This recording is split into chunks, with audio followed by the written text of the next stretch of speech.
సత్యమే పలకాలని నిశ్చయించుకునే తరుణం అందరి జీవితాల్లోనూ తరచూ వస్తూ ఉంటుంది. అయితే సత్యం మాత్రం నోటి నుంచి బహిర్గతం కాదు. ఏదో భయం మనసుని ఆవహిస్తుంది. ఏదైనా సంఘటన లేదా అనుభవం గురించి మాట్లాడడం, లేదా మరి స్వయంగా చేసిన తప్పిదాన్ని గురించి ఇతరులకు చెప్పుకోవడం.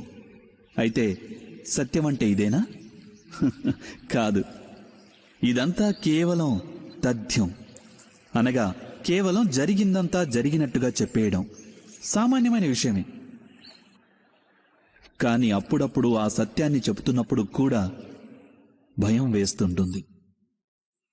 సాధారణంగా ఎదుటివారి భావాల గురించి ఆలోచిస్తుంది మన మనస్సు. ఇతరులకు దుఃఖం కలుగుతుందన్న భయం కూడా అడ్డు తగులుతుంటుంది. అయితే ఈ సత్యం అనేది ఏమిటి? ఎప్పుడైనా మీరు దీని గురించి ఆలోచించారా? మనసులో భయం నిండినప్పటికీ ఎవరైనా తథ్యంగా మాట్లాడినట్లయితే అదే నిజంగా సత్యమవుతుంది. వాస్తవానికి సత్యమంటే ఏమిటంటే భయరాహిత్యానికి ఇంకో పేరు. ఇక భయాన్ని త్యజించేందుకు సమయం అడ్డురాదు. ఎందుకంటే భయరాహిత్యం ఆత్మకు స్వతసిద్ధ స్వభావం. అనగా జీవితంలోని ప్రతి క్షణము సత్యం పలికే క్షణమే కాదంటారా?